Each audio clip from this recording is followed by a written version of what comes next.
सुन सुनाए मोरे भैया, सुन सुनाए मोरे काका, लौरिया विधान सभा के अरे हौवा भाग्य विधाता, अरे हौवा भाग्य विधाता, अरे हौवा भाग्य विधाता।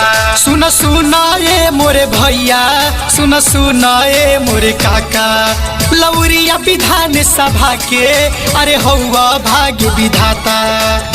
विनय बिहारी कहेले दुनु हाथवा जोड़ के, विनय बिहारी कहेले दुनु हाथवा जोड़ के, हो विधायक बनई ह वोट देके, हो विधायक बनई ह वोट देके, फिर विधायक बनई ह वोट देके, फिर विधायक बनई ह वोट देके।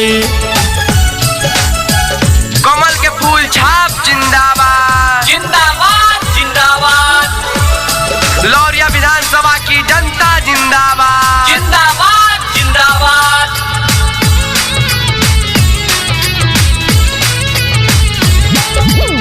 जनते से प्यारी भइल क्षेत्र में ही रहेले, विधायक बनई ह इनके हाथी जोड़ी कहेले, विधायक बनई ह इनके हाथी जोड़ी कहेले।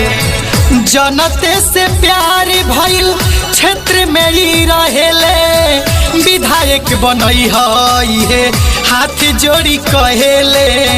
करी है विकास भैया सबके साथ लेके, करी है विकास भैया सबके साथ लेके, हो विधायक बनई ह वोट देके, चाची हो विधायक बनई ह वोट देके, फिर विधायक बनई ह वोट देके, हो विधायक बनई ह वोट देके।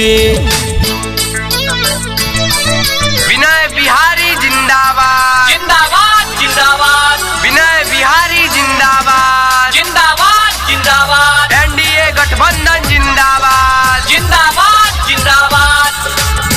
केतना विरोधी के देहले पछाड़ी, लौरिया से विधायक बनले विनय बिहारी, लौरिया से विधायक बनले विनय बिहारी।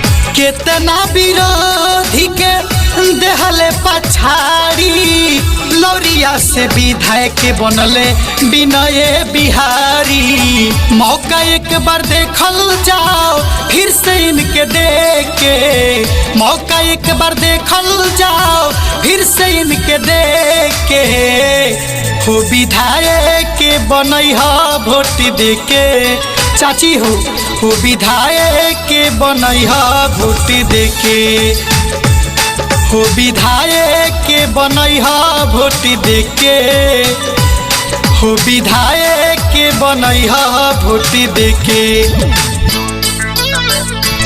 कमल के फूल छाप जिंदाबाद जिंदाबाद जिंदाबाद, लौरिया विधानसभा की जनता जिंदाबाद जिंदाबाद जिंदाबाद।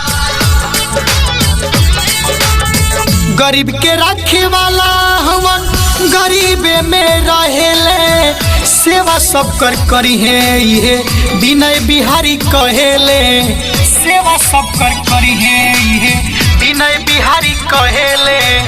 गरीब के रखे वाला हमन गरीबे में रहेले, सब कर सेवा करी है ये विनय बिहारी कहेले।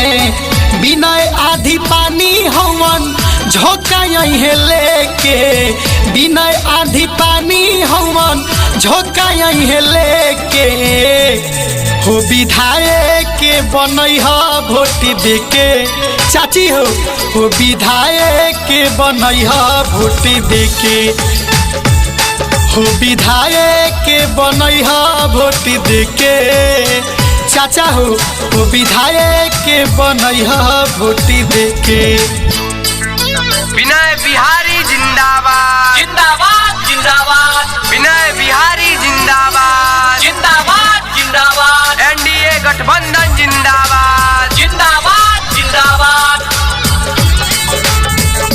कितना जाने आई है भैया कितना जाने जाई है विनय बिहारी जैसन नेता ना भेटई है विनय बिहारी जैसन नेता ना भेटई है कितना जाने आई है भैया कितना जाने जाई है विनय बिहारी जैसन नेता ना भेटई है सुमित तिवारी कहेले दोनों हाथवा जोड़ के प्रदीप मिश्र कहेले दोनों हाथवा जोड़ के हो विधायक के बनई ह वोट देके चाची हो विधायक के बनई ह